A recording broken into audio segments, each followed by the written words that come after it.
दुनिया में परमाणु विश्व युद्ध यानी वर्ल्ड वॉर 3 के आसार दिख रहे हैं। रशिया ने करीब $1 बिलियन की मिसाइल इन्वेस्टमेंट। जब दुनिया रिसेशन की मार झेल रही है तब इतने सारे देश अपनी मिलिट्री ताकत पर इतना पैसा क्यों खर्च कर रहे हैं? अगर विश्व युद्ध की संकट नहीं होती तो ये सब क्यों होता? भारत को छोड़कर देखें तो बाकी दुनिया रिसेशन से गुजर रही है। भारत की जीडीपी तो अच्छे से बढ़ रही है और अगर थोड़ा झटका भी लगा तो 1% से ज्यादा फर्क नहीं पड़ेगा। लेकिन बाकी दुनिया में जर्मनी, फ्रांस और यूरोपियन यूनियन का हाल बुरा है। अमेरिका तक रिसेशन की दौर से गुजर रहा है और फिर भी अमेरिका कभी यूक्रेन को, कभी इसराइल को, कभी साउथ कोरिया को और कभी चाइना के खिलाफ ताइवान को सपोर्ट कर रहा है। हर तरफ से इकोनॉमिक प्रेशर और इतनी सारी मदद देने के बावजूद अमेरिका भी अपने रिजर्व्स को धीरे धीरे खत्म कर रहा है। सबसे बड़ी बात, सऊदी अरब ने अपने पेट्रोल डील से डॉलर्स को खारिज कर दिया है। पहली बार 50 साल में सऊदी ने डिसाइड किया है कि वो अपनी पेट्रोल की पेमेंट डॉलर में नहीं लेगा। मतलब अमेरिका की इकोनॉमी के एक बड़े पिलर को हिला दिया गया है। ऐसी मुश्किल समय में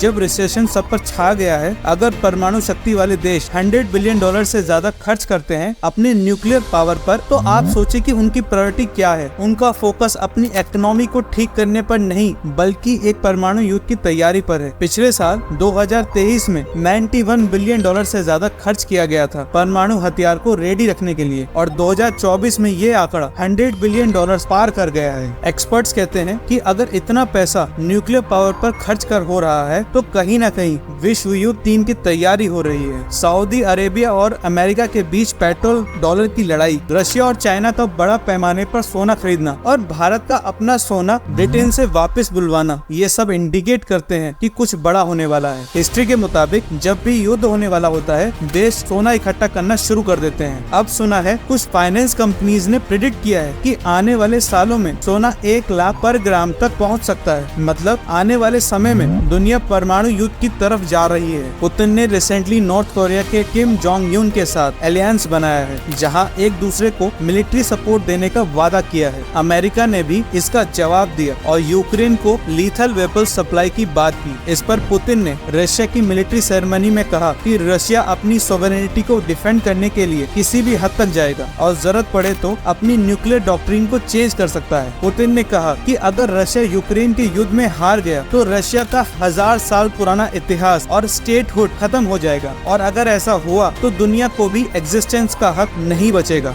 दुनिया भर में न्यूक्लियर टेंशंस बढ़ रही हैं। अमेरिका ने अपने पहले लैंड बेस्ड ICBM मिनटमैन 3 की टेस्टिंग की जिसमें 3 न्यूक्लियर वॉरहेड्स लगाए जा सकते हैं। इस मिसाइल की रेंज 8000 किलोमीटर है जो किसी भी देश को तबाह कर सकती है। क्यूबा में रशिया और अमेरिका के न्यूक्लियर सबमरीन आमने सामने हैं। रशिया ने अपनी न्यूक्लियर सबमरीन को वहां पोस्ट किया और अमेरिका ने भी अपनी सबमरीन को वहीं पर तैनात कर दिया। ये न्यूक्लियर पोस्टिंग रशिया और अमेरिका के बीच में बढ़ रही है और सभी देश अपने न्यूक्लियर आर्सेनल्स को अलर्ट मोड पर रख रहे हैं। भारत भी इस रेस में शामिल है और $2 बिलियन खर्च कर रहा है अपने परमाणु वेपन्स को रेडी रखने के लिए। चाइना भी अपने न्यूक्लियर प्रोग्राम पर बड़ा इन्वेस्टमेंट कर रहा है। ग्लोबल कॉन्फ्लिक्ट्स और जियोपॉलिटिकल टेंशंस के असर हर जगह दिख रहे हैं। Israel Palestine, Russia Ukraine, China Taiwan, Bharat Pakistan, north Korea south Korea, सब जगह जंग और तनाव का माहौल है। यूनाइटेड नेशन के सेक्रेटरी जनरल एंटोनियो गुटेरेस ने कहा कि अगला युद्ध परमाणु युद्ध होगा और इसमें कोई जीतने वाला नहीं होगा। जो भी देश इस युद्ध में पार्टिसिपेट करेगा वो सिर्फ तबाही ही पाएगा। इस पर आपका क्या विचार है? नीचे कमेंट में जरूर बताएं और इस वीडियो को शेयर करके दोस्तों तक पहुंचाएं। जय हिंद।